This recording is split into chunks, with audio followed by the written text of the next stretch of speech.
On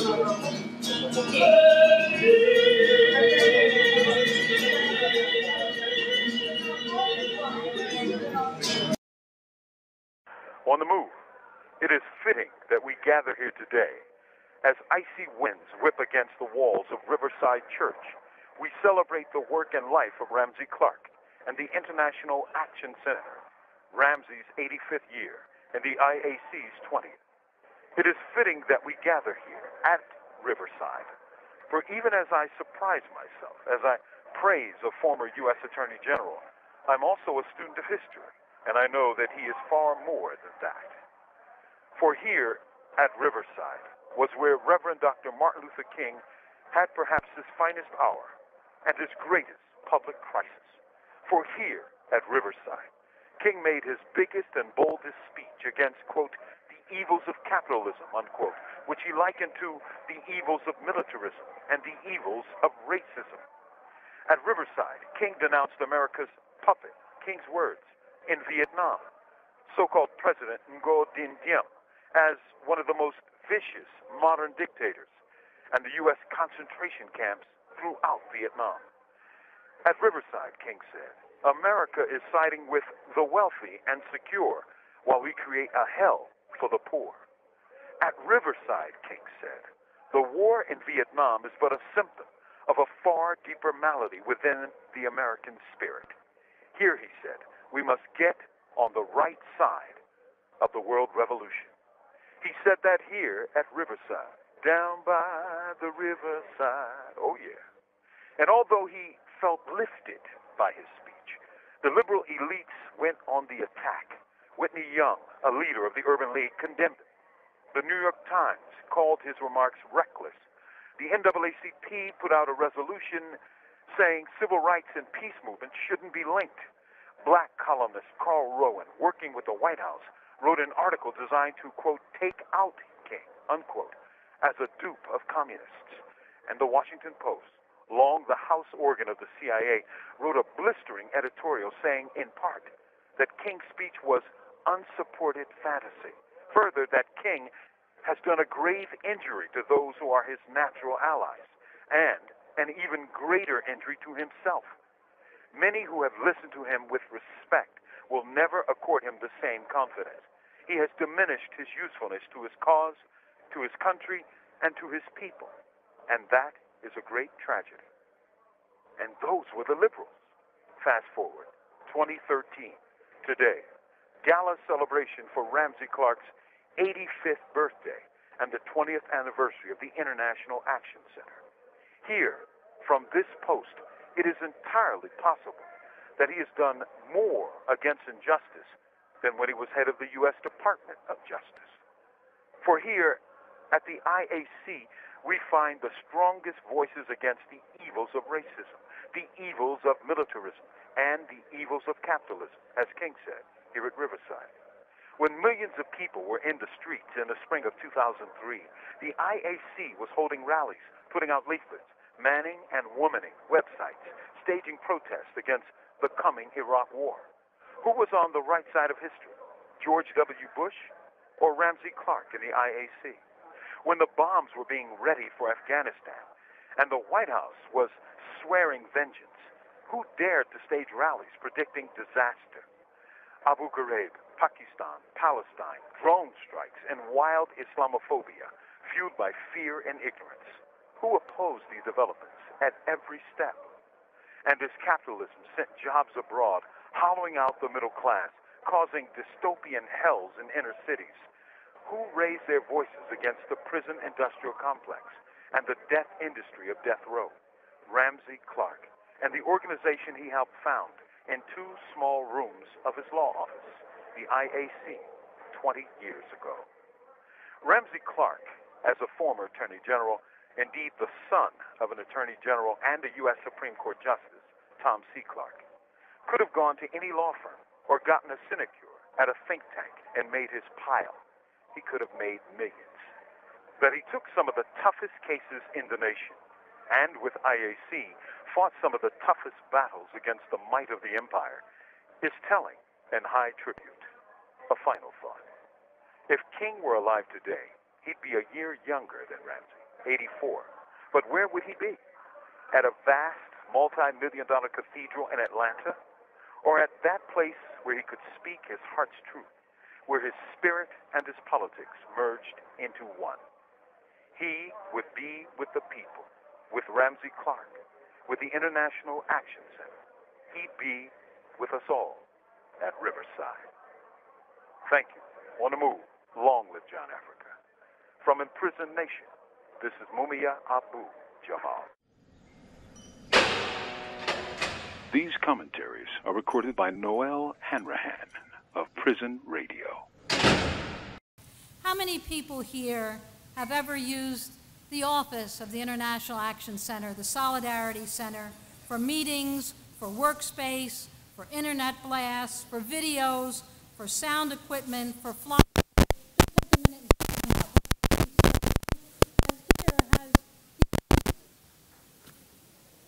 What is so readily and freely available, because together you have made this possible.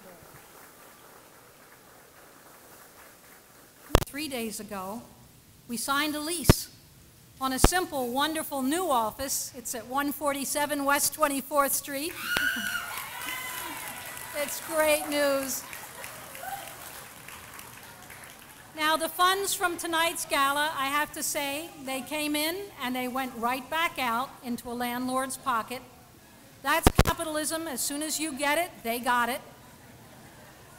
And we still have to build meeting rooms and work areas and kitchen to make it welcoming for the many, many organizations that meet and use our space. And we know that volunteers will paint and do the wiring and do the moving.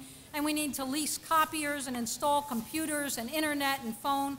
It's amazing, heartening, and frankly, it's scary. So we rely on you, on each other, and on a web of friends and supporters. Consider the book that you all received tonight, Ramsey Clark's writing, Truth versus Power. It's really powerful politically. Or the beautiful journal. This was all done by skilled copy editors, design artists. It's amazing what love, determination, and resistance to this decaying, rotten,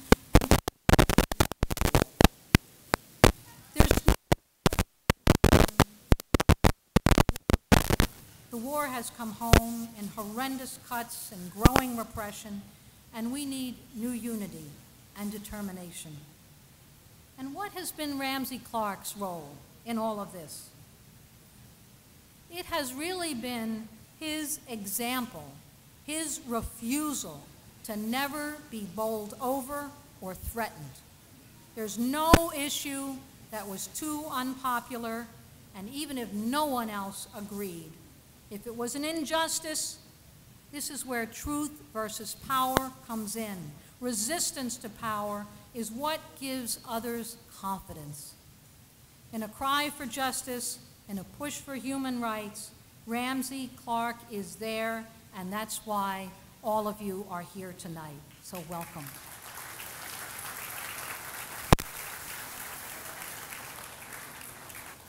I next want to ask Carol Nixon to join us in welcome from Riverside Church.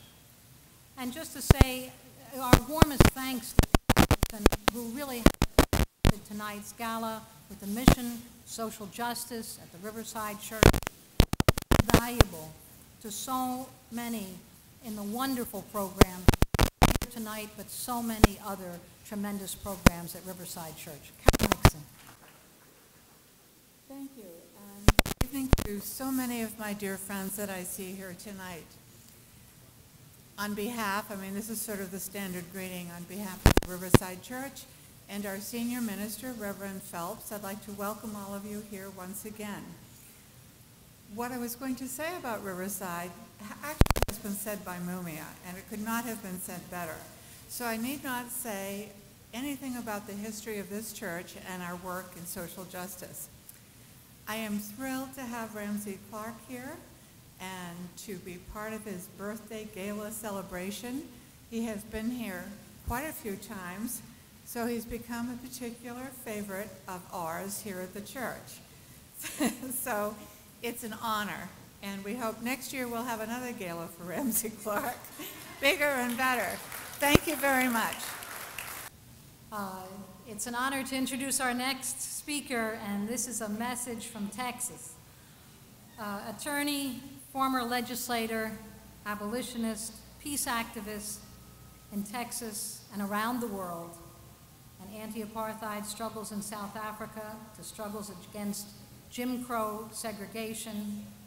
She's visited prisoners on death row and is a longtime friend and colleague of Ramsey Clark. Sissy Farenthold.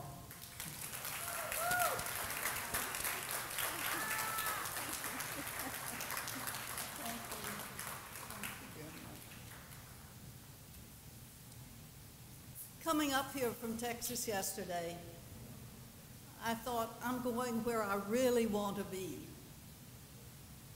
And that was here to add my voice to all of those that have joined us and the many thousands away from here to say happy birthday, Ramsey. You have been an example that none of us can reach where you are. But you've been a marvelous example. And I couldn't help but think, because I think of Ramsey as a unit, and the unit was Ramsey and Georgia. I would often be in New York or call up to get something straight that I was confused about, and I knew I could get it from Ramsey. But he was traveling, and Georgia, his wonderful wife, was there. All those years, and I remember that, Ramsey, how steadfast she was. And so her spirit's here as well.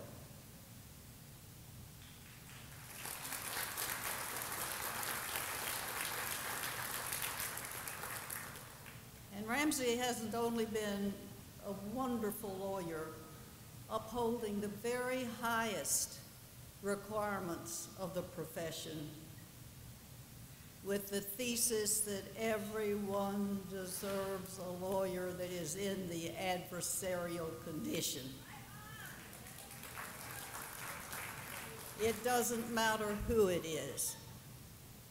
If that's the system you have, that person is entitled to representation.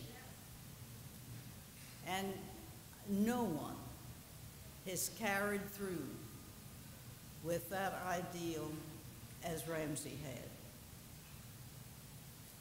So I'm here to thank you. You set an example. We were in law school together, and we were all in awe of you because your dedication was shown then. And when Mrs. Castro asked me, who's writing a biography of something, I said, I don't know, because we were at Schultz's beer garden and Ramsey wasn't there. So I toast you, Ramsey, and best wishes on this wonderful occasion. Dear brothers and sisters, gathered at Riverside Church in New York City to commemorate and thank God for Ramsey's 85 years of a life full of grace, love, compassion, and courage to speak out always in the cause of justice and peace in our troubled world. Our world is in such a dire state that we often seem not to be able to recognize many things and persons for whom we should thank God and who are doubtless a source of hope. One of those people for whom we should be grateful, I am sure you will all agree with me, is Ramsey Clark.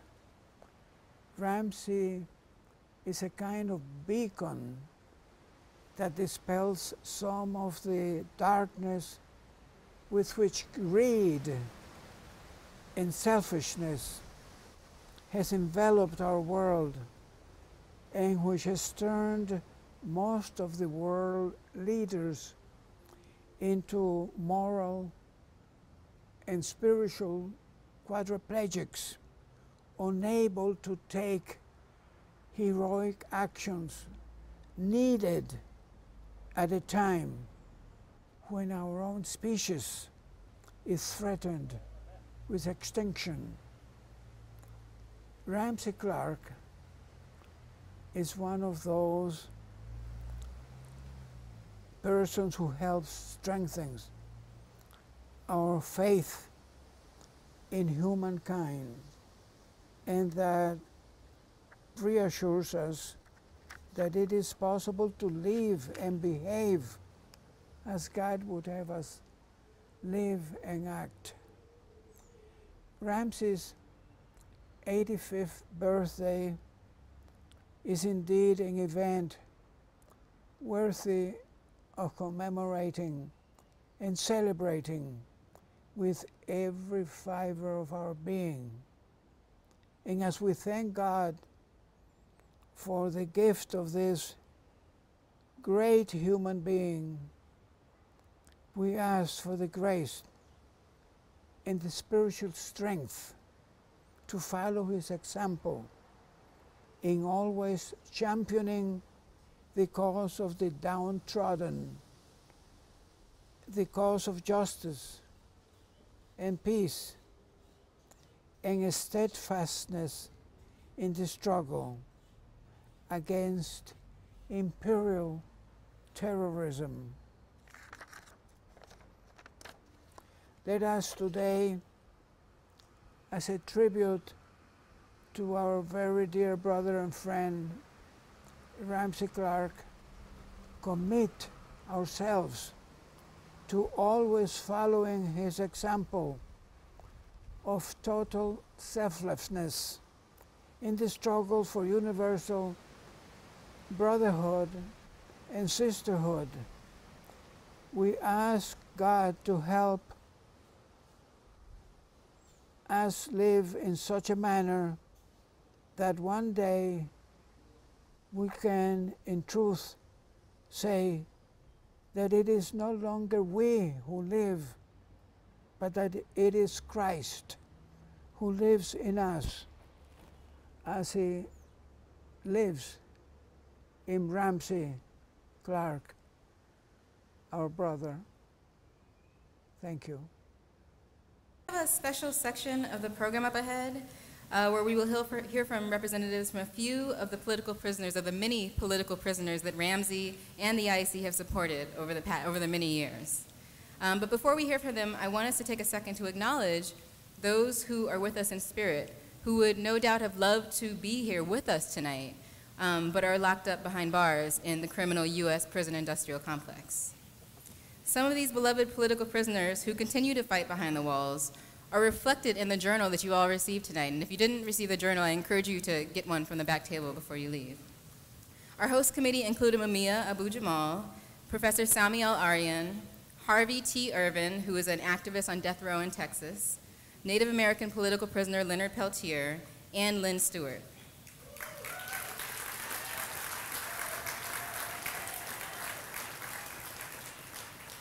Mumia not only recorded the message you heard tonight, but he also recorded a public service announcement to promote the gala. Sami Al-Aryan contributed his poem on Ramsey that you can find in the pages of the journal. The activists from PURE, a group, Panthers United for Revolutionary Education, they're a group of Texas death row activists, and they went to the extraordinary trouble of raising money from prison just to have an ad in the journal tonight.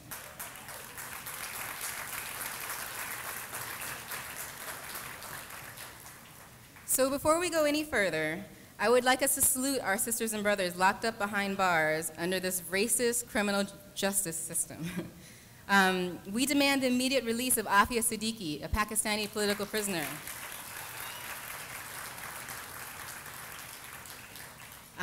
We demand the freedom of the Puerto Rican political prisoners, including Oscar Lopez,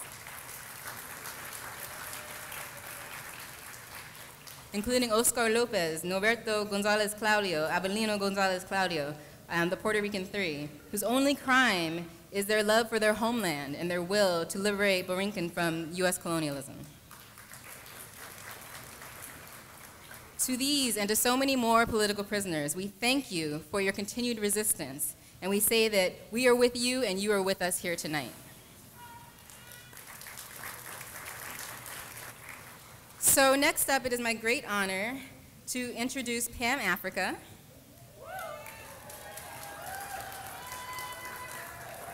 Pam Africa is from the International Concern Family and Friends of Mumia Abu Jamal. And we also want to recognize and thank Suzanne Ross for all her help tonight.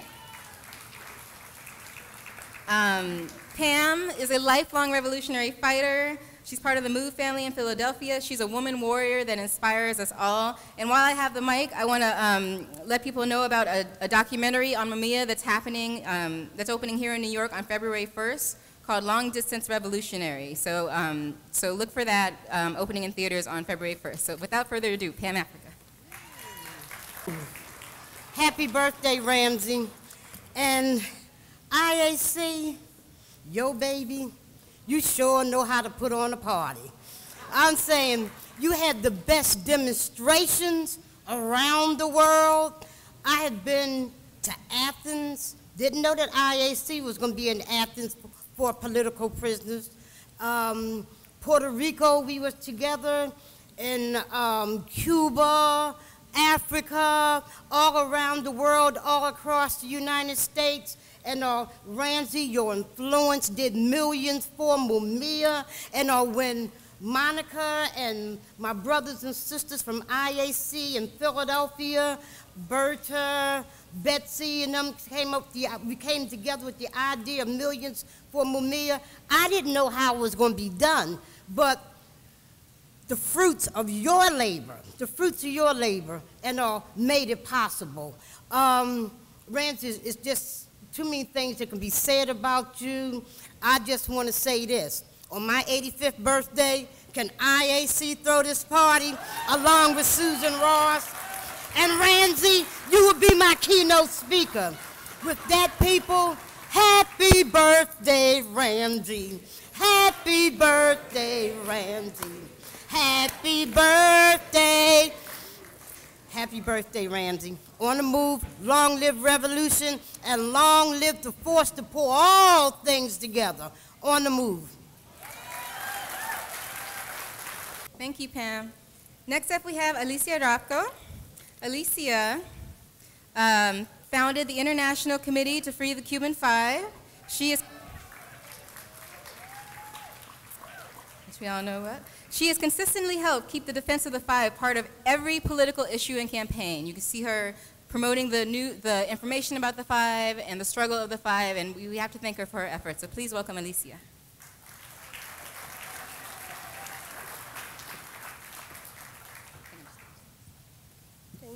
Thank you, Leilani, and happy birthday, Ramsey. Feliz cumpleaños. I bring a message tonight from one of the Cuban Five political prisoners.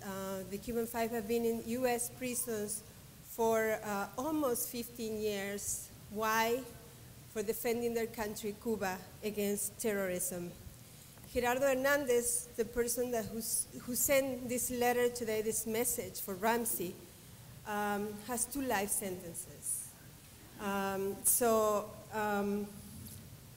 As you may know, the Cuban Five enjoy great support from all over the world, but particularly enjoy the support of the entire Cuban people.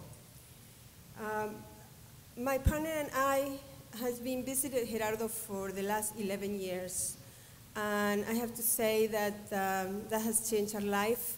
He's a true hero, and he never asked for anything, but every time we left the prison, we think about what else can we do to work in this struggle to free them.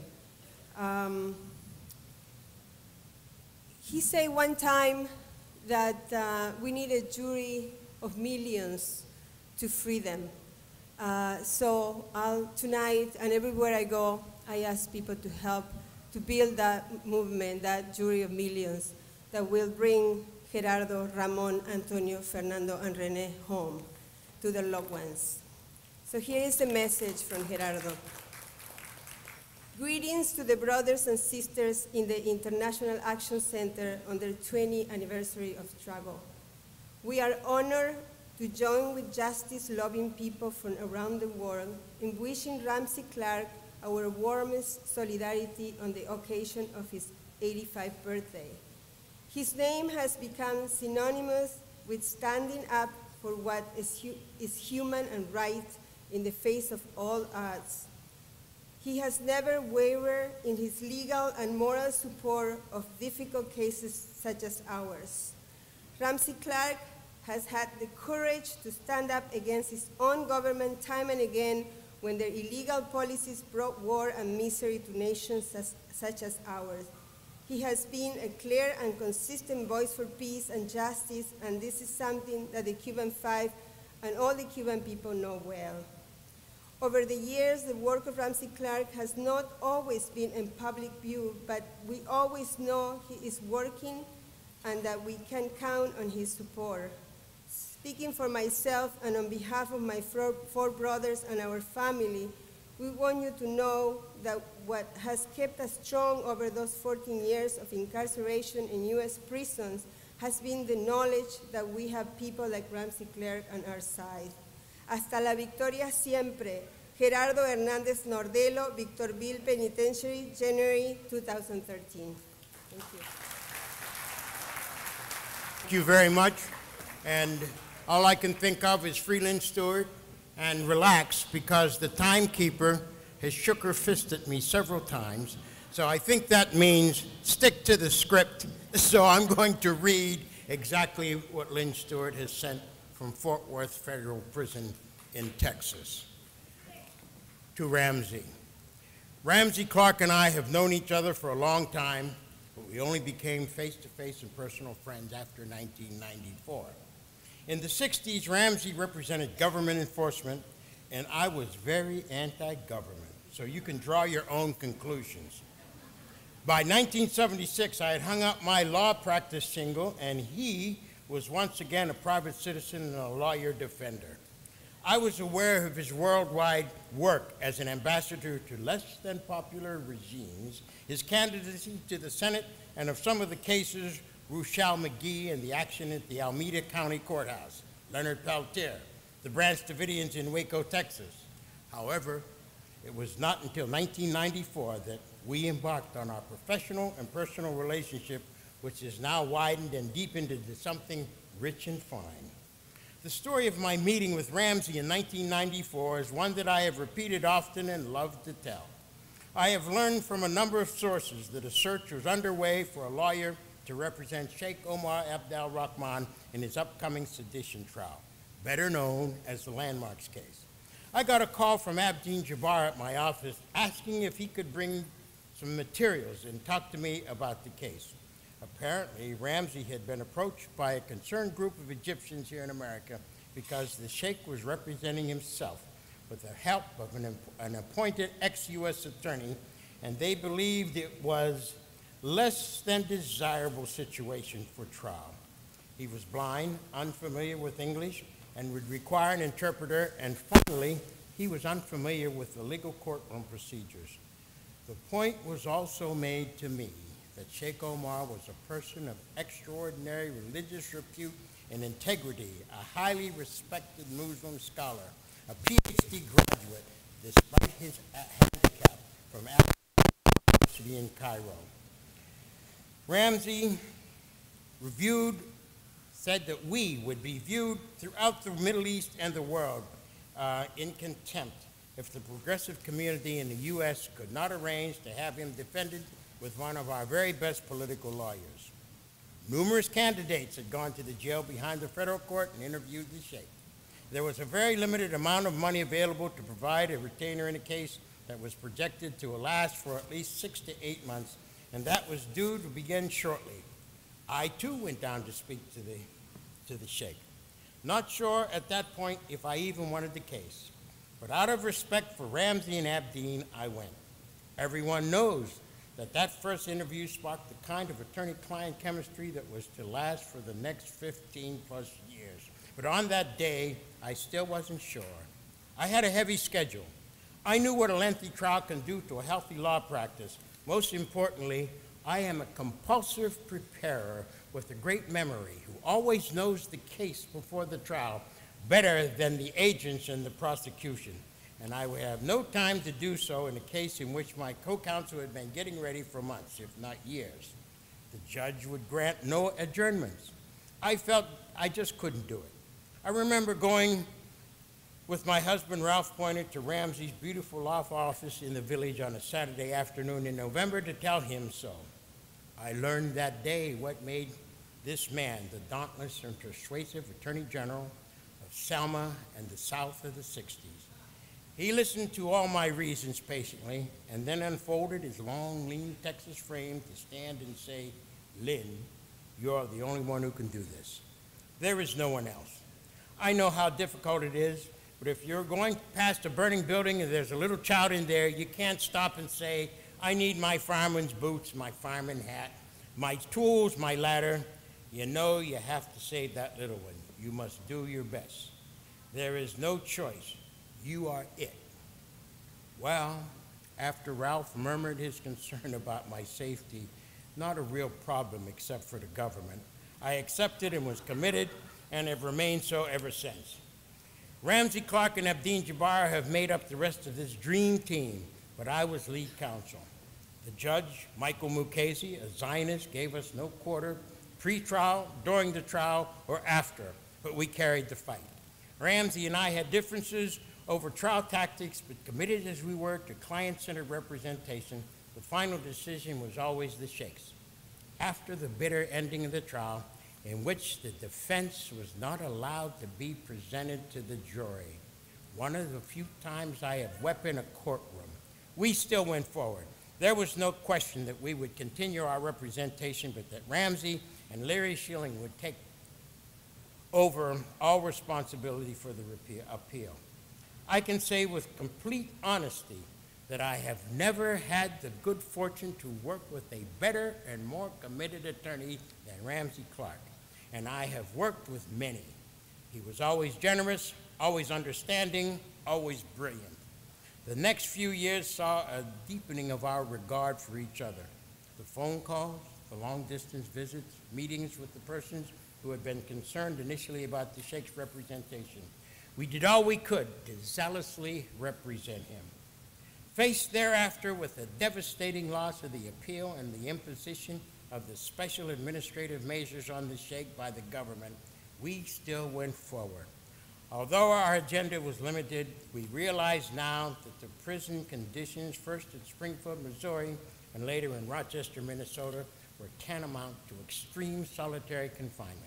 Our client deteriorated physically and mentally, and we fought for him, including keeping him from being disappeared off the world political scene. Ramsey did more than I could. He visited the client, fielded most of the prison calls, and went to Egypt to keep the supporters and family up to date. We both made press releases on the Sheikh's behalf, notwithstanding the attempt by the government to stifle his voice. There was one occasion where the government in Afghanistan had made a contact and offered to exchange a group of U.S. missionaries for Dr. Rahman.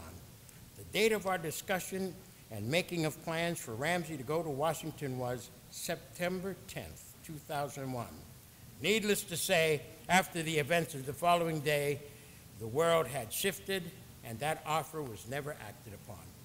6 months later, my own world shifted when I was arrested for a press release I had made on behalf of the Sheikh in May or June of 2001, which the government now characterized as material aid to a terrorist organization.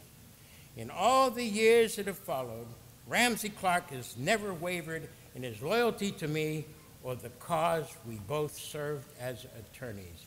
He never hesitated to make known that he had equally, if not more so, done all that I had done, but was never even admonished, much less prosecuted. He took the witness stand and testified at the trial.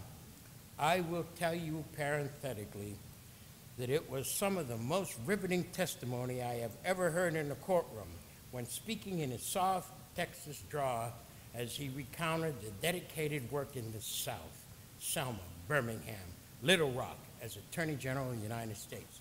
You could have heard a pin drop when he ended by saying, all those people wanted to do was vote, and I must add, and today we understand the importance and the growing importance of the testimony of Ramsey Clark at that trial. Back to Lynn's story. Since the trial, Ramsey has remained a stalwart for me. He has written both letters to the judge at both sentencing, and I was hustled off to prison. He has always been available to my family and supporters, and he came to Texas to visit me, to the adoration and respect of all the old-timers of the prison staff. I am still fighting the injustice of my prosecution and sentence, and I know he is with me every step of the way. Our professional regard from 1994 has continued to grow, and our personal relationship can only be described as loving, not in a Hollywood sense, but in the love one shares with a comrade, a brother. A tribute to him cannot hope to measure up to the stature he has maintained for a lifetime. My friend and warrior in the fight against injustice, my dear comrade, Ramsey Clark. From Lynn Stewart. Thank you. Karima Alameen. She's the longtime partner and spouse of Imam Jamil Alameen, formerly known as H. Rap Brown. She and her family have endured decades of state repression and surveillance, and she has remained a consistent freedom fighter for her spouse and for other political prisoners. Please welcome Karima.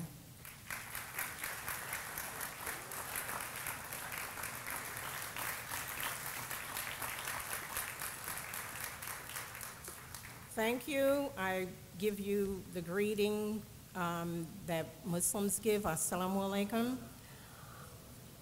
Thank you, IAC, for having us here. My son, Kyrie Alameen, who just graduated from law school, is here with me. And I see so many people that I have known over the years, and you know that I am here representing my husband, Imam Jamil Alameen. I met him back in July 1967, and little did we know by August 1967 his name would appear in the COINTELPRO memo from J. Edgar Hoover. You know, my husband feels that Ramsey Clark is very, very unique. You know, he represents the best of history for us. Ramsey has gone out to see my husband on several occasions, and I want Ramsey to know that he has provided just additional strength that family members need. And I see many family members of those who are incarcerated in the audience, and I also see Ramsey's grandchildren here. And I know what we have to be for those who are incarcerated. And I would encourage all of you and thank all of you who, even if you don't have relatives who are incarcerated, I thank you for the support. Bill Kunstler always represented my husband. In fact, I met Bill Kunstler when I met my husband back in 1967. And later on, he always told us, you know, Ramsey Clark is the man. He is the man. And we could never say, well, he was the former Attorney General. He was there during COINTELPRO. But we know, Ramsey, you were in the House. And thank you so much for joining us in the field. You know, it is so important that we have people who were able, they were able to see the misconduct, the abuses, the harassment. My husband, even after he was convicted in Georgia, the prosecutor said, well, after 24 years, we've finally gotten him. And he counted back to the time that he got out of prison in 1976, which means the government never intended for him to walk the streets of any city in any part of this country or world. So I would appreciate your continued support of my husband, who is out in Colorado in the Supermax in a federal prison without a federal charge, sentence, or conviction. He is out there because Georgia said simply they will not house him in Georgia because his mere presence represents too much influence for other inmates. So thank you so much for continuing the work with IAC. I mentioned to a couple of people that Ramsey was the founder of IAC, and they really didn't even know that. So, which means he's quiet. He moves quietly, but he takes those giant steps for us. So, Ramsey, thank you for having us here. IAC, thank you very much for having us here.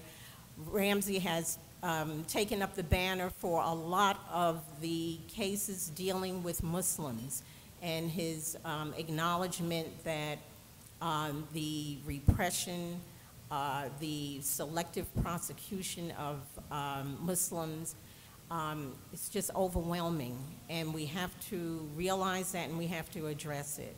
So thank you so much, and we will say to you, Ramsey, may Allah give you many, many more years. We need you in the struggle, and we are thankful that you are in the struggle. Assalamu alaikum. We would next like to bring Milos Rajkovic. Milos is a Serbian, once from a united country known as the Socialist Federation of Yugoslavia before US and NATO pulled it apart. He is a composer, a conductor, a pianist, a longtime IAC activist. He has a PhD in music and teaches at CUNY, Staten Island. And he'll be performing a selection from his CD called Baghdad in Defense of Iraq, which features a collection of anti-war pieces that, as one music critic described it, seldom does politically inspired music have the power and beauty of this piece. Milos Rajkovic.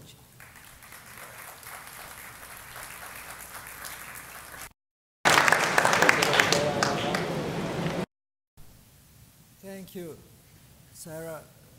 Ramsey, on behalf of all Serbian and Yugoslav community in New York and in Europe, I congratulate you. Happy birthday and wish you everything best. My piece is about 5 minutes, and I'm reluctant to start talking because then I won't be able to stop, really. I just want to tell you that this past vacation, I was in former Yugoslavia. I was in Montenegro on the coast, on the beach, and I overheard conversation of a father talking to a little son, and he was telling him, who is Ramsey Clark? You see, Ramsey Clark is our hero over there, okay? So this is a piece, Baghdad, that I'm going to play right now, and it also has its own anniversary. It's 10 years, and it was written just before the shock and awe attack on Iraq. So here is Baghdad, a 5-minute piece.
Ramsey's longtime law partner, past president of the Arab American Anti-Discrimination Committee, and he is another lawyer who has taken so many of the difficult cases and issues.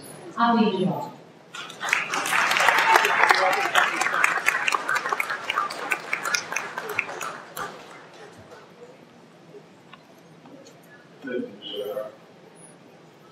I first met Ramsey in the late 70s when we had a case, I and the attorney in Chicago, Jim Fennery, representing a Palestinian whose extradition was being sought by Israel.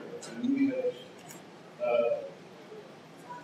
completed the court proceedings before a magistrate judge and lost, and then lost before I think this corporate proceedings in front of a federal judge in Chicago, and we were faced with an appeal, and we thought it's vitally important that we bring some legal gravitas to the matter.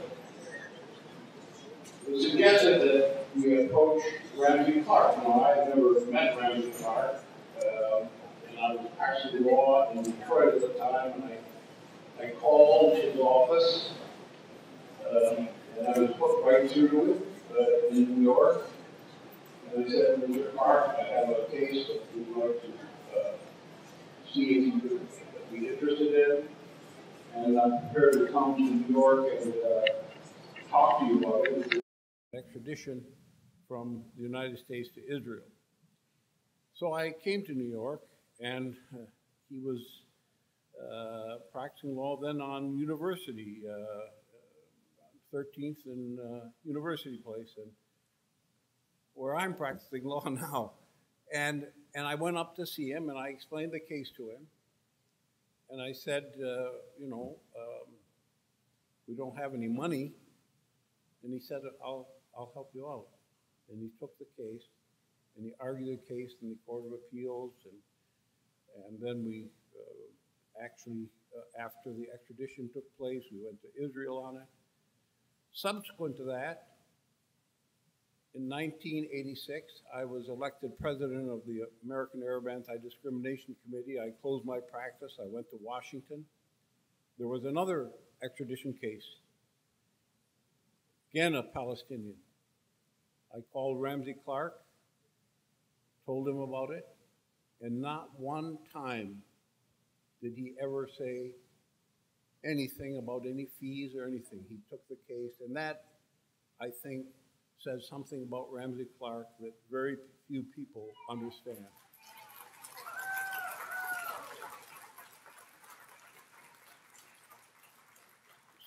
So, Ramsey, happy birthday. My friendship and my love for you is boundless, because I know that you are a person of the greatest quality, and I have nothing but respect for you. Thank you so much for being part of my life.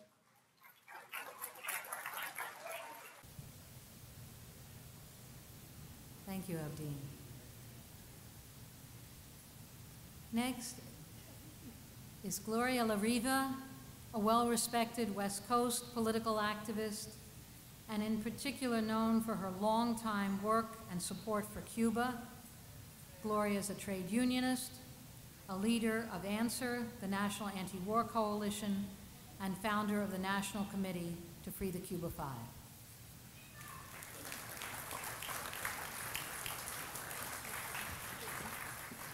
Sisters and brothers, I flew from San Francisco because there's no way I would miss honoring Ramsey Clark.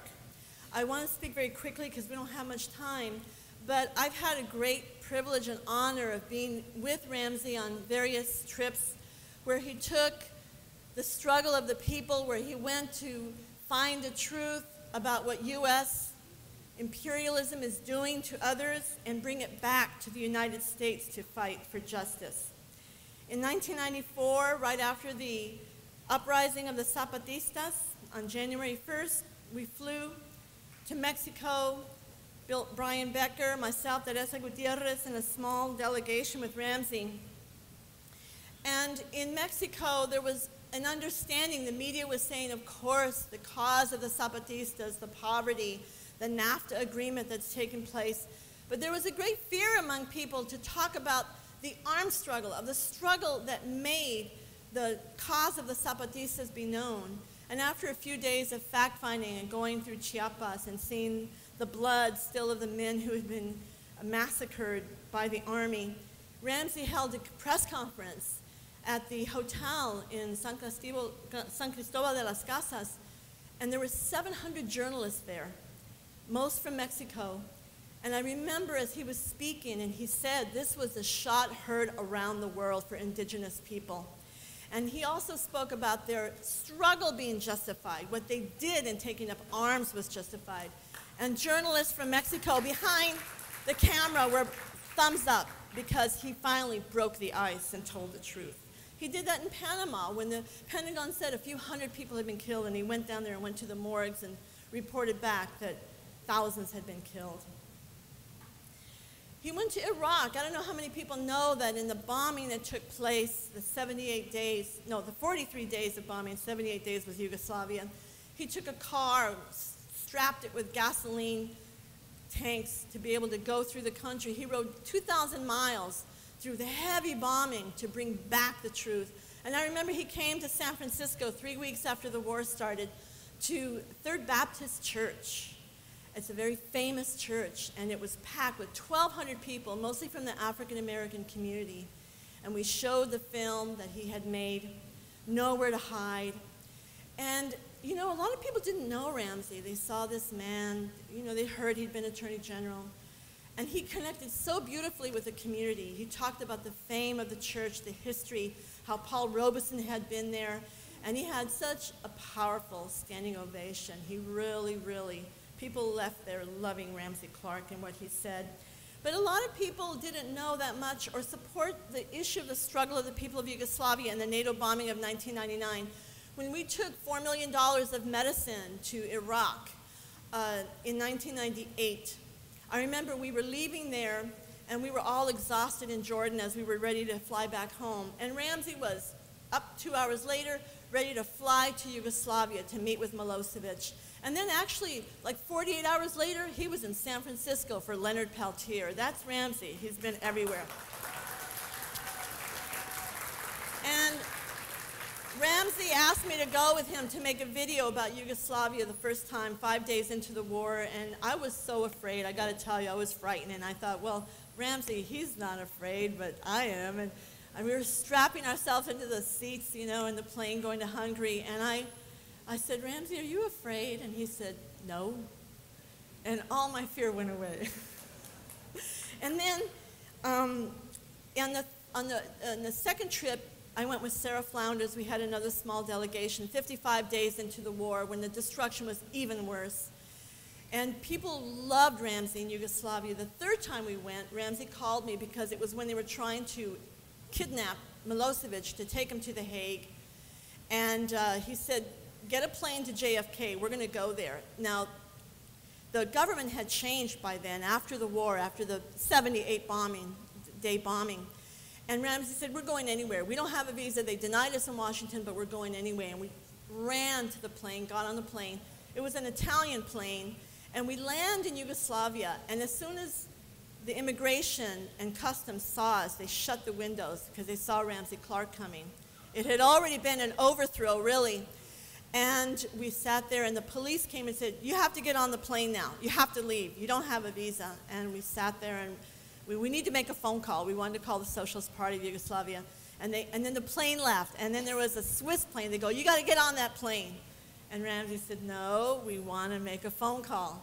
And finally, two police came up to us. A woman said, give us your passports. And she took our passports, went to the back, and one other police said, you can come make a phone call. And they let me out into the airport. And the woman came back and gave us the visas, and she said to Ramsey, I will never forget what you did for our people. You stood up and you spoke up for us. And she said, my brother was wounded in the war, and I want to thank you. And she said, I'll see you at the rally tonight. And as we drove to the rally in the afternoon of thousands of people to come see Ramsey Clark, everywhere we went, And that trip, he'd get out of the car, and anyone gathered, they would start breaking out into applause because they loved Ramsey. And on the second trip, when I went with Sarah Flounders and we were trying to do some footage, it was hard to get access. All you had to say was, Ramsey Clark. Or you could do that in Iraq, you could do that in Mexico, you can do that anywhere. That's our passport. And we went to a hospital,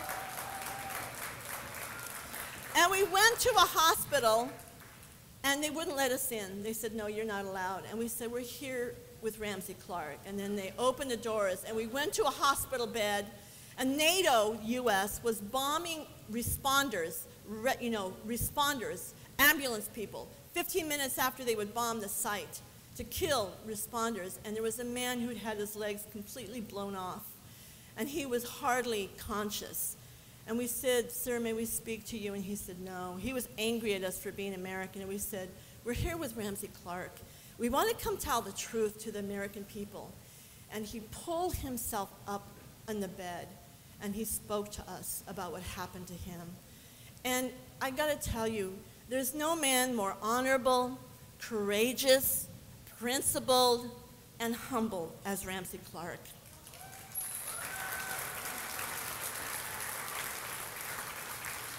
I got a lot of stories. I went to India, to the World Social Forum, and at the workshop Ramsey was in, Winnie Mandela came. Just beautiful, just so regal walking in. And she said, I had to come see Ramsey Clark. Well, sisters and brothers, for Cuba, he's done so much. When the Cuban Five were sentenced in Miami in December 2001, Ramsey Clark entered testimony to the judge that day. It's part of the trial record about what the men were doing was fighting terrorism. And just to give you a little note, we're in the middle of their habeas corpus appeals for the Cuban Five. We have done 4 years of research in the National Committee to Free the Cuban Five on the fact that, unknown to us during trial, 5 years later we find out, and we've discovered now, dozens of Miami journalists who were covering the case of the Five in the most outlandish, hysterical, prejudicial, and lying manner possible. They actually threatened lawyers who were defending the Five. And we found out they were on the U.S. government payroll, the same government that was prosecuting the Five. And we're in the middle of that. You can see freethefive.org. Five is spelled out. Martin Garbus is now on the legal team fighting for that. But in regards to socialism, I'm a socialist. I'm a member of the Party for Socialism and Liberation. And I like to tell people, Ramsey is more socialist than many people who call themselves socialists. We love you, Ramsey. We love you. Thank you. I have a special introduction to make now. A woman who has for decades been a voice as an activist. She's best known for her roles on Broadway. And just on a personal note, I have the pleasure of traveling with this person to Venezuela to attend a meeting of the Women's International Democratic Federation in 2007. Please welcome Viney Burroughs.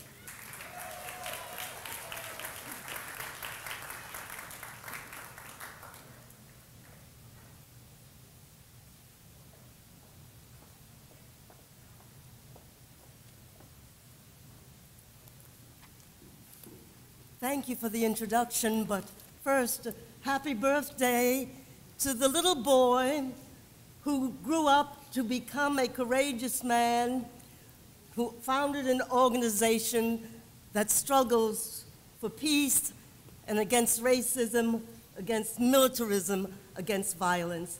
And I would like to dedicate this short poem written by Kamal Daoud, which is called Collateral Damage.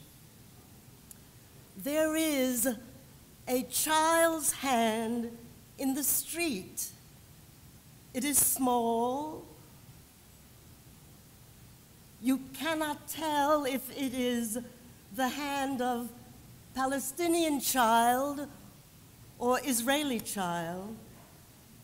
You cannot tell if it was blown here by suicide bomb blast or shelling by Israeli tank.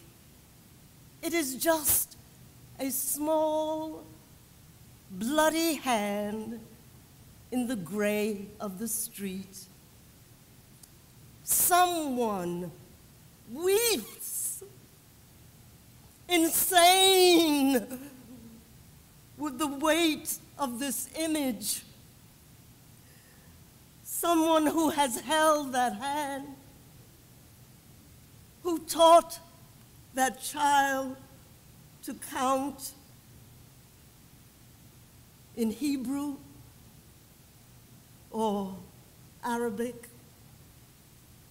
There is a baby's hand in the middle of this Middle Eastern road, and you can't tell if the child's parents read the Koran or the Torah. It's just there, small and bloody, without a smile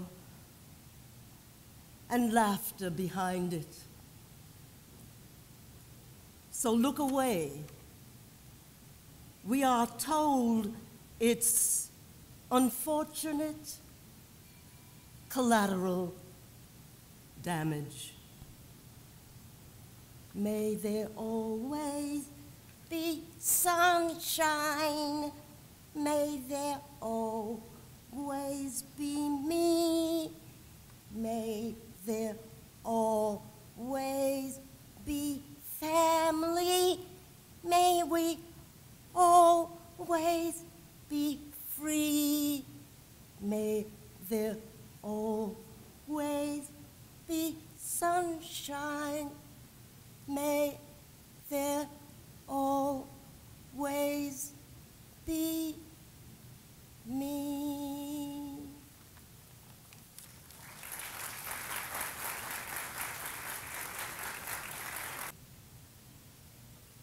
We'd next like to introduce Imam Ashraf Zaman Khan, for many years a good friend of the International Action Center.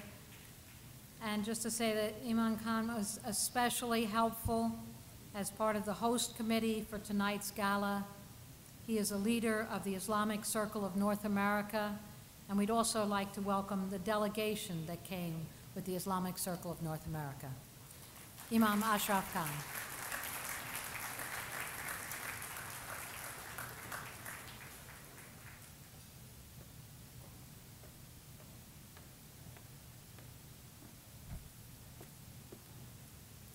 Thank you, Sarah. Peace and salam to everyone. Highly respected Ramsey Clark, Sarah Flounder, dignitaries, honorable guests, ladies and gentlemen, and my fellow comrades, Reverend Ramsey Clark. ICNA salutes you on your 85th birthday. Also, congratulations to your organization, that is International Action Center, on its 28th anniversary. You have initiated this organization to maintain peace and justice, not only here in this country, but throughout the human world. I was introduced to you by our former Secretary General, Brother Zahiruddin.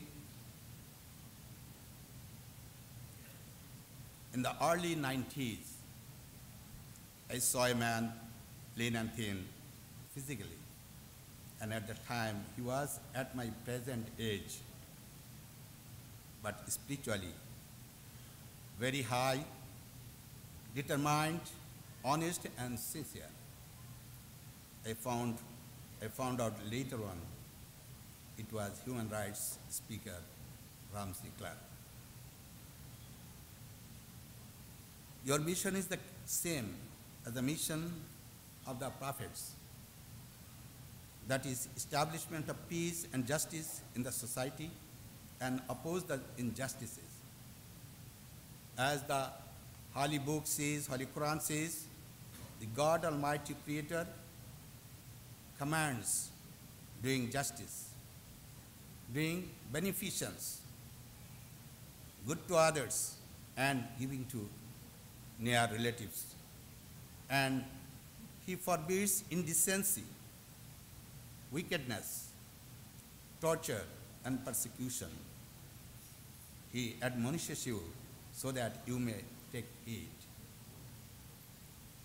Fulfill your covenant with God when you have pledged to do so, and do not break your oath after you have sworn them. All prophets, including Abraham, Moses, Jesus, and Muhammad, peace be upon them, laid their lives for this purpose. Actually, we can think about when can a person be an oppressor? How a person can be an oppressor? A person can be an oppressor when he thinks he has the power. He can do whatever he likes, and he is not accountable to anyone. The shaitan encourages him to do whatever he likes. But if the same person thinks that God Almighty created him and commanded him to make good deeds and not to make bad deeds, not to make torture and injustice, if he violates this command, then he will be accountable to God. For his good deeds, he will be in the bliss of paradise. And for his bad deeds, he will be thrown into the torment of the hellfire. With this faith and belief, a person cannot do anything wrong. We have to create this consciousness among the people. Dear Ramsey, we have heard your conscious voices in Iraq, in Afghanistan, in Pakistan, in Bangladesh, in the Middle Eastern countries, and African countries. God bless you and give you more courage to accomplish the good. Dear Clark, whatever you have done could not have been done alone. The personality who made this achievement possible worked with you like your shadow, who worked day and night, restlessly with all communities. As your most honest and faithful comrade is Sarah Flounder. Without her enormous contribution, I don't know how much of this could be possible. Sarah, accept my personal regard and appreciation of Islamic Circle of North America. Today, we are with you, and tomorrow we'll be with you also. Our appreciation to every comrade and to co-worker of this great organization. God bless you. God bless everyone. Thank you very much. John Philpott, who is Defense Counsel in Montreal, Quebec. He's a member of the 1991 International. He was a member of the 1991 International Tribunal on War Crimes in Iraq, former Secretary General of the American Association of Jurists, and President of the Defense Counsel Association. He's worked with Ramsey Clark on international cases and with the IAC on several tribunals. Please welcome John Philpott.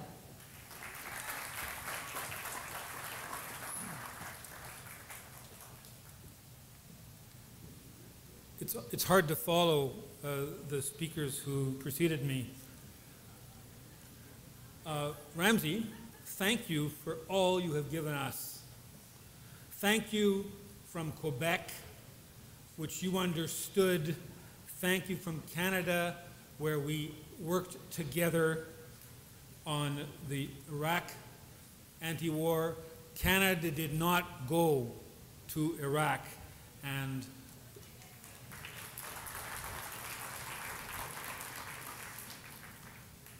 Ramsey, thank you. I'm speaking about my specific experiences. Thank you for your work in the International Criminal Tribunal for Rwanda and for the pastor who you prevented transfer from Texas once, the second time you didn't succeed. You understood the demonization of the Hutu in Rwanda and that the story, the one-sided story of genocide, was not the correct picture of that war, which was really an Anglo takeover in Central Africa, British and American, above all American. Thank you so much. I also did not know Ramsey at the time, but my friends, including the late Charles Roach, did you know he'd passed away? Charles passed away in October. They fought for the Grenada people, Bernard Court and his wife and the other accused. I wasn't involved at that time. I'm a lawyer. I want to say Ramsey's quality of law, his depth of understanding and grasping facts and attaching them to the law, is something which inspires me. Ramsey's availability and his ability to listen. Sometimes we get distracted, but Ramsey doesn't get distracted. I've never seen him distracted. You taught me how to understand international criminal law, and we're working on it, and we held a conference in Montreal in September. We're going to publish a book about international criminal law as an instrument of colonialism, imperialism, and a very low quality of law. You have better law in New York City than you have in the international courts. I don't know how many of you know that. And The Hague, of course. I've done a case in The Hague, too. In the future, the model of the world defined by the United Nations Charter in 1945 will prevail. We have to fight a war on Iran. The principles of Nuremberg, that the primary war crime is aggression and crimes against peace, will prevail, and that's our major challenge. Thank you, Ramsey. We are so happy to be here. I speak for many friends, which you know in Canada and in Quebec. Thank you so much.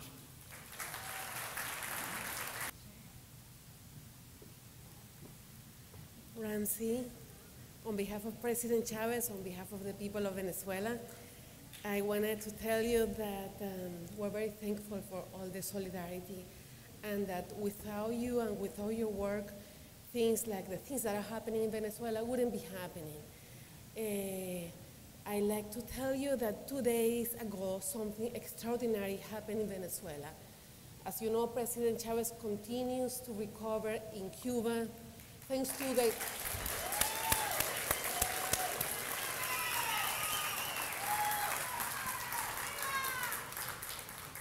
many thanks to the lovely, competent Cuban people that are taking care of my president. We're literally in your hands, and I think that's the sense of dependency that makes a difference when we're fighting, we're giving this fight. But going back to what happened in Venezuela, the swearing-in ceremony, the inauguration of President Chavez for this new period of 2013-2019 had to happen 2 days ago. Of course, there was all this expectancy, what's going to happen, is President Chavez going to be able to go back to swear in for his presidential inauguration. And something extraordinary happened. The person who's being appointed, his successor, Nicolas Maduro, decided to ask all the Venezuelan people to come on the streets, and there was a swearing in. All the people of Venezuela were sworn in. So now, the Venezuelan constitution says that the sovereignty resides in the people. So people of Venezuela now have the power, and we have this very heavy responsibility of making things happen. So in Venezuela we say, I am Chavez, we are all Chavez, because we know that the responsibility is not for a man. So I say here, we have to be, I am Ramsey Clark, I am Martin Luther King, I am Chavez, no? And when we say that, we have to, bear the responsibility that you have to become a better person every day. So thanks, Ramsey, for a lifetime dedicated to the fights, for believing that we're not terrorists, we're not the demons that they say that we are. It's really amazing what you get to see, what you get to read in the US, and all the things that happen. It's something that you have to live it to believe it, that they can demonize, that they can make you, you know, I want to say here that we're noble people, we're good people in Venezuela, doing our best. We have been a colony, an oil factory for a long time, and now we have recovered the rights to develop ourselves. But without people like you, without people like all of you, thank you, and all the best. Happy birthday from the people of Venezuela. Plan of Venezuela, because socialism can be made possible. So this is the present that I give to you, Ramsey. This is the plan for 2013, 2019, and yeah, I'll give it to you.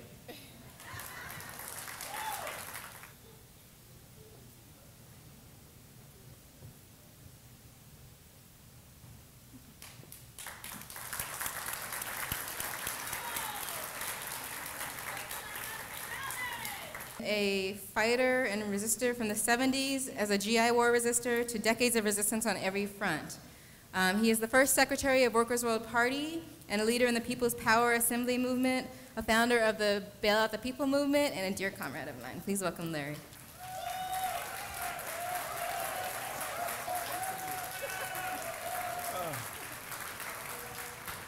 Ramsey, it's just such an important evening, not only for Ramsey, for so many of us who came together because of Ramsey one way or another. Some of us who go back. I saw Michael Tarif Warren. So good to see him. Sisters and brothers from the Answer Coalition, Brian Becker, Gloria LaRiva, Marva Hayden Hilliard. So much history in this room. And in many ways, Ramsey Clark was the glue that brought us together, even if we were kicking and screaming sometimes. Happy birthday. I imagine that Ramsey gets a lot of invitations to attend events all over the world, probably so many that he can't go to many, just too many to go to. But if he had listened to the advice of some, he'd have even more invitations. Invitations to the White House. Invitations to co-chair a presidential task force or a Justice Department commission, or maybe even a nomination to the United States Supreme Court. Certainly a guest to, an invitation to appear on those TV talk shows regularly. Once in a while, once in a blue moon, they invite him. If we would have followed the advice of those who said, we know you have strong feelings about these things, Ramsey, but don't get associated with those liberation movements and those countries and those leaders that are fighting U.S. imperialist empire that we're trying to demonize or crush or invade or perpetrate regime change on. Don't get associated with them. You'll be a persona non grata. Play it safe. Play it safe, and there'll always be a seat at the table for you. All too often, there's no longer a seat at the table as far as the powers that be are concerned. But you know what? There are millions of tables where Ramsey is welcome. Cuba, Venezuela, Nicaragua, all over Africa, Palestine, Pakistan, you name it. He is welcome. He is welcome everywhere there are people fighting for liberation and self-determination, fighting to develop free of U.S. imperialist strangulation. Everywhere people are fighting for political, economic, and social justice, there's a seat at the table for Ramsey. Stay strong, Ramsey. Keep inspiring us. reminding us that it's important, the most important thing is to commit yourself to fight and sacrifice for things that are bigger than you. Stay strong, Ramsey, because the world is a better place because you're in it, and the world's a better place because of all of you.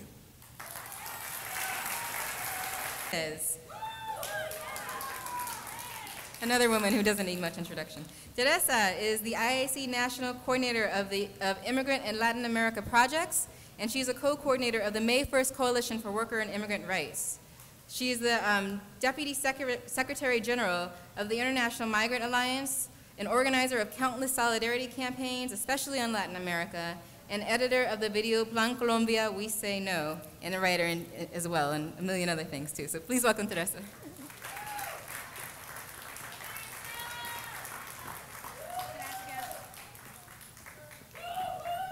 Buenas noches. When I was about to meet Ramsey for the very first time in 1991, I was a bit nervous. I felt a little country and, you know, Attorney General. But when he walked around the hall into the little anti-war corner that he had allowed us to plant in his law office on 12th Street with brown corduroy slacks and that lovely warm drawl of his, I felt back home in Texas. I'm not sure if he had cowboy boots on or not, but in my mind, he will always have cowboy boots on. What Ramsey Clark has done with his life should be celebrated. He has put fear into the hearts of our enemies and joy and hope in the hearts of our friends. So when he told Sarah and me that yes, we could hold the celebration on his 85th birthday, we were taken aback. Sarah and I thought, did we hear right?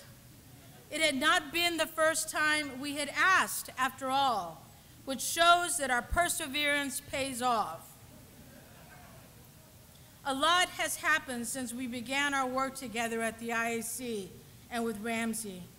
We have had great successes, watershed events like the Peace for Cuba Javits Rally in 1992, where Comandante Fidel Castro sent greetings to our movement, something to be very proud of. We have, along with others, consistently opposed U.S. war in Afghanistan and Iraq, including sanctions, as well as the demonization of imperialist targets. We have been on the correct side of the defining struggles of our time, such as defending the Palestinian people and countries terrorized by imperialism like Libya, Haiti, Yugoslavia, Somalia, and so on. I could go on about our many campaigns, but for that you have the journal and the book. It is truly historical. The IAC and Ramsey and each and every one of you in this room have much to be proud of. The staff and coordinators of the IAC know deep in our hearts and bones that what we have done for the past 20 years, we have not done alone. We have made good friends along the way, friends like our brother, Mumia, whose support of the IAC humbles us in ways that we cannot put into words. We have struggled, perhaps, with some of you on differences on this or that development. But the beauty is that we have tried to go back to the table the next day or the next year and unite for the good of the struggle. Some things we will never compromise on. We will never support sanctions which amount to the enforced starvation of a country.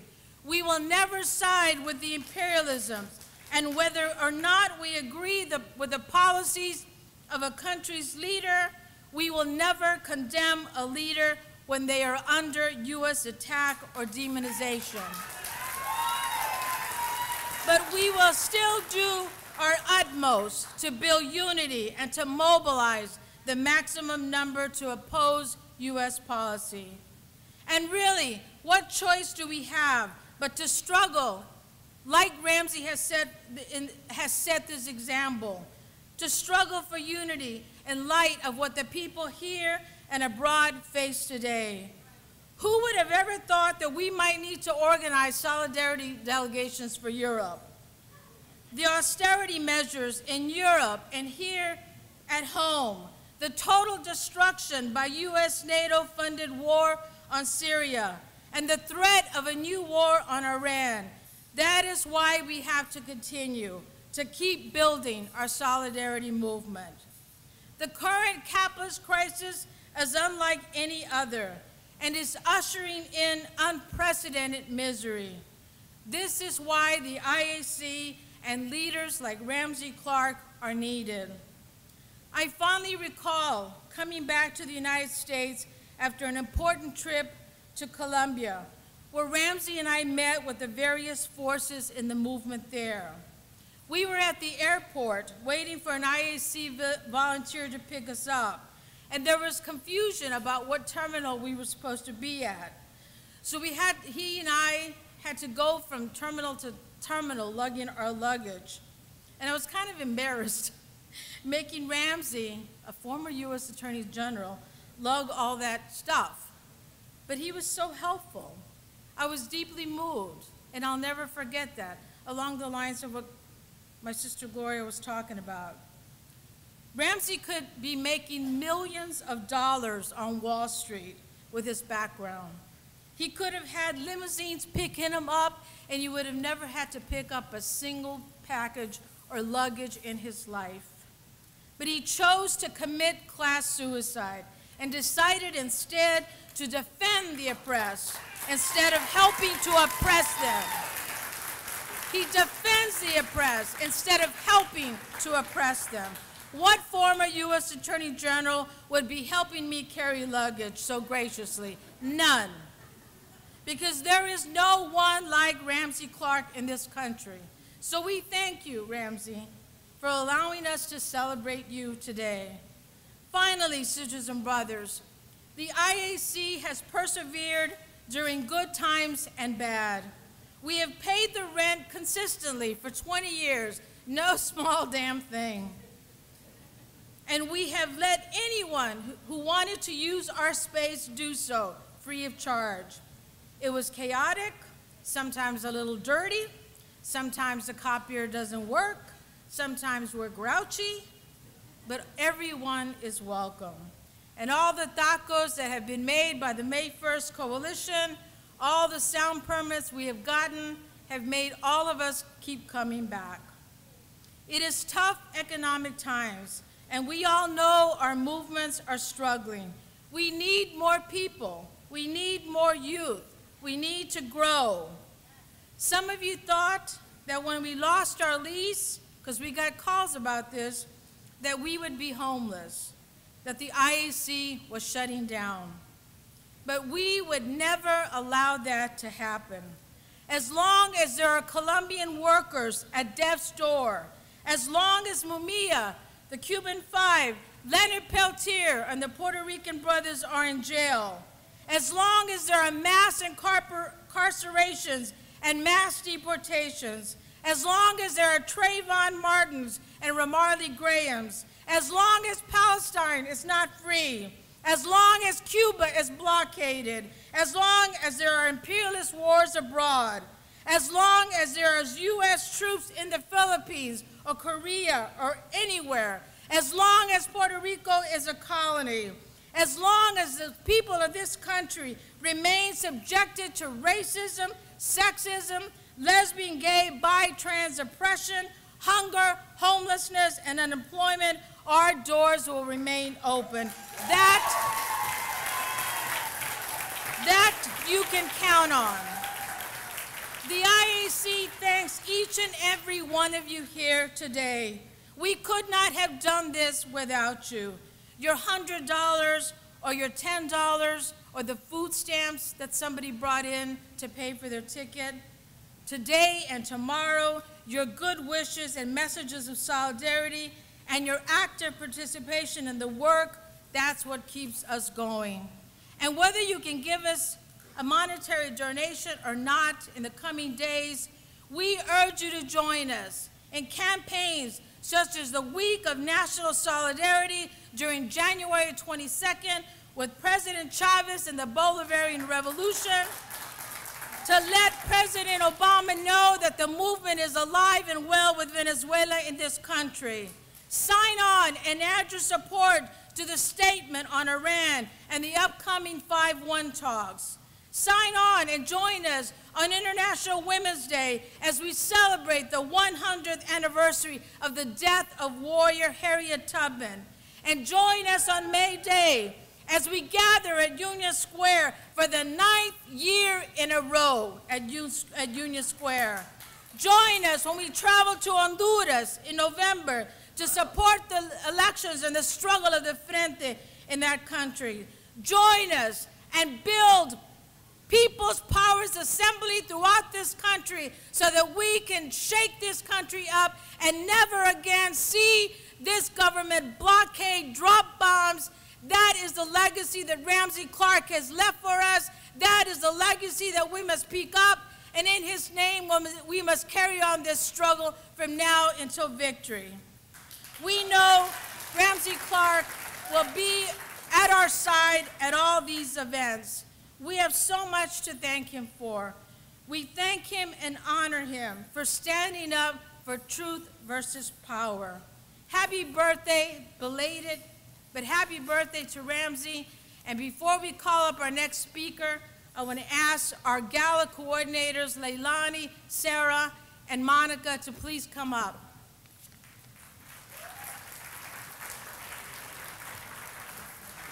Please join in welcoming our guest of honor tonight, Ramsey Clark.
Well, thank you very much.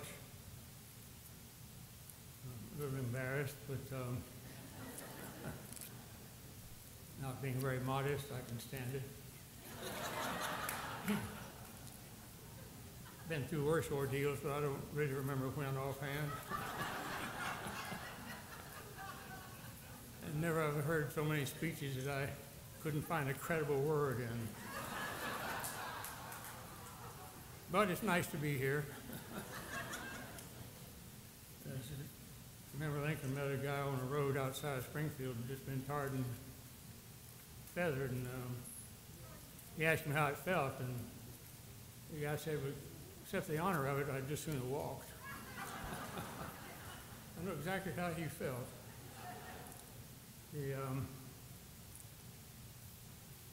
So I may, at least I thought of, and I can't, there's just not enough time. It'd take me to Monday morning to rebut all the false allegations that have been made about me. I'll put myself on the country and let them be the judge. I want to talk briefly about one thing.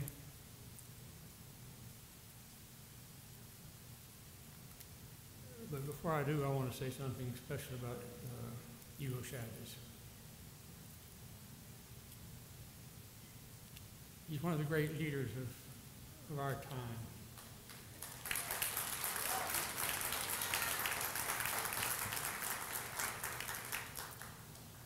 If a person doesn't have heroes, he's got a complex that's not healthy. And Hugo Chavez has a hero, and you can't talk with him for 5 minutes if he doesn't mention Simón Bolívar. the great liberator. But I'm a history buff and student. And I can assure you that Hugo Chavez has liberated more people in more countries. Of course, there's a lot more people to liberate than when Simon Bolivar was around, but than Simon Bolivar could have ever counted. The service that he's provided for the poor in Latin America, the political freedom he's given to half a dozen countries that were struggling against the domination of their bully neighbor to the north, is unprecedented in the history of this hemisphere. And maybe the rest of the hemispheres. How many are there? What I do want to talk about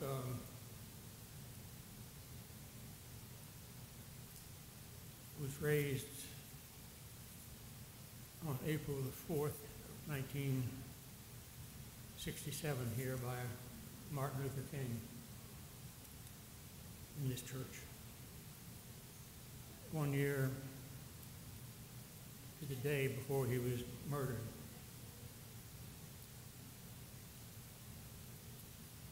And what he said hurt him terribly.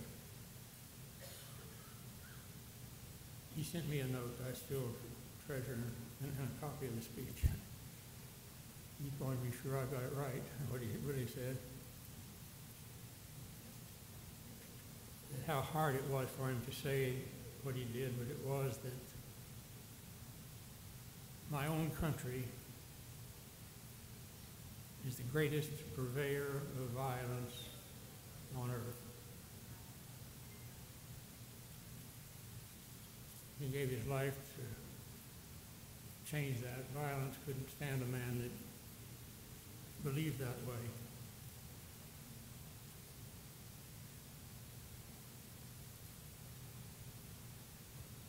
But the violence that's now pervade exceeds anything that the world has known. And we have to do everything within our power as individuals and collectively to stop it. In the last 2 years, and I'll just give 2 illustrations. I've been in 3 trials. I think they're the only trials as an expert witness, not as a, they didn't use lawyers. These were basically Catholic radicals who don't like violence, don't hate anything, but don't like war, for sure. And they were trying to, by putting their bodies on the line at air bases in the United States where the decision to fire drones are made.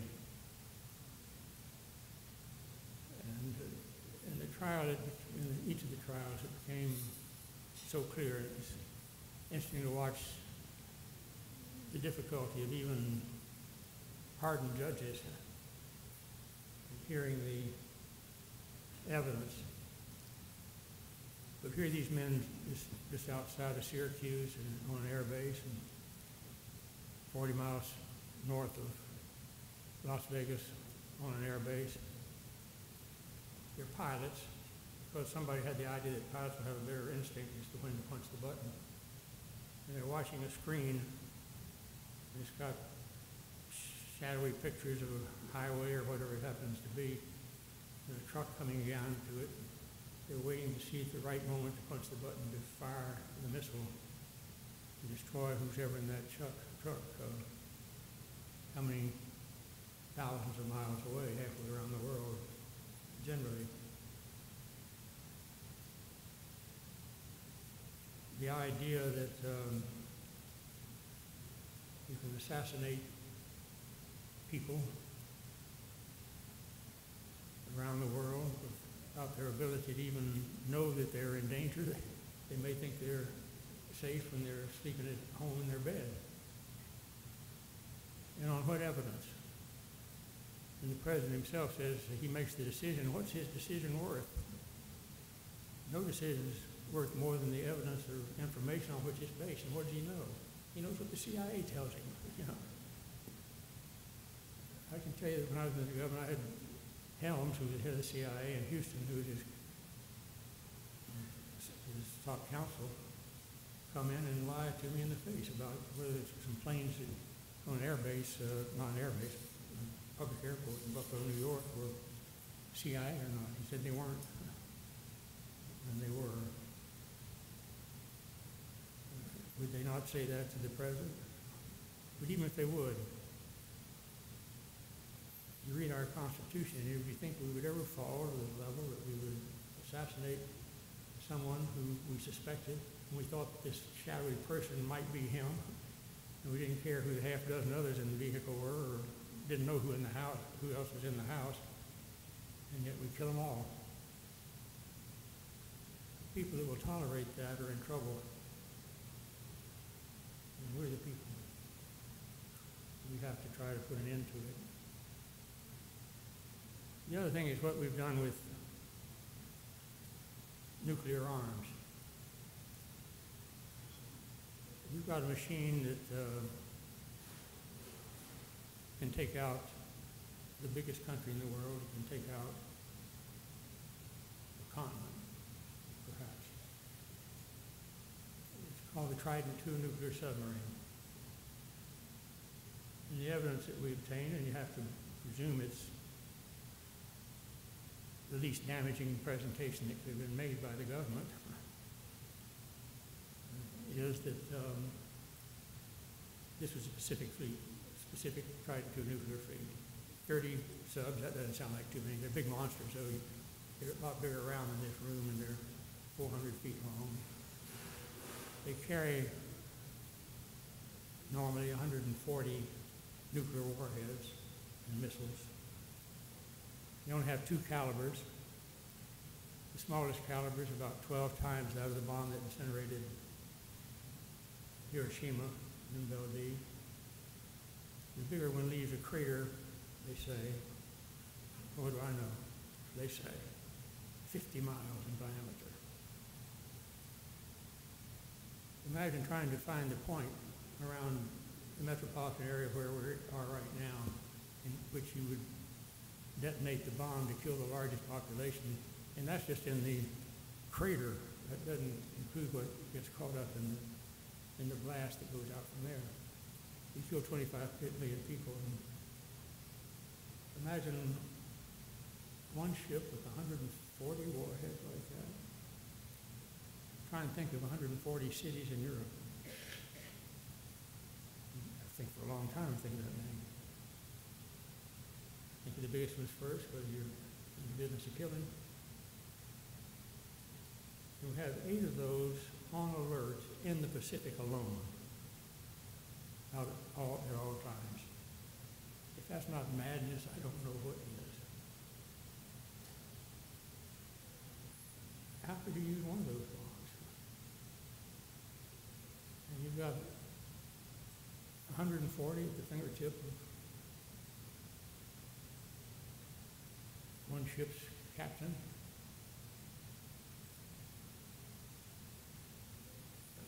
Attention must be paid, as we've been told. And if we can't act radically and quickly to turn that around, to slash our military budget by 80%, put it in food for people who are hungry and starving,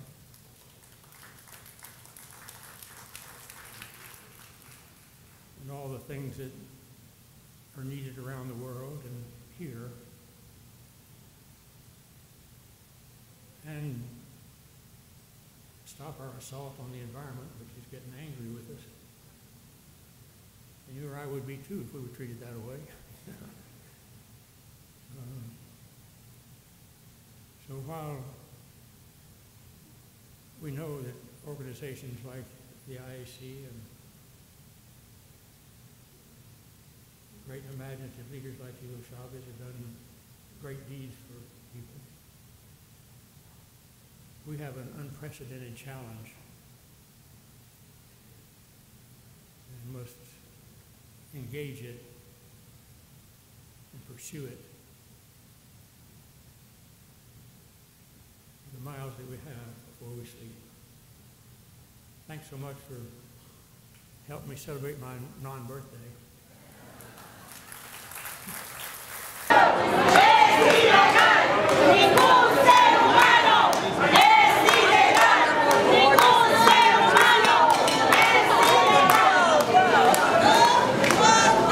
Listen, we'll be in touch. Absolutely. It was so nice to meet you guys.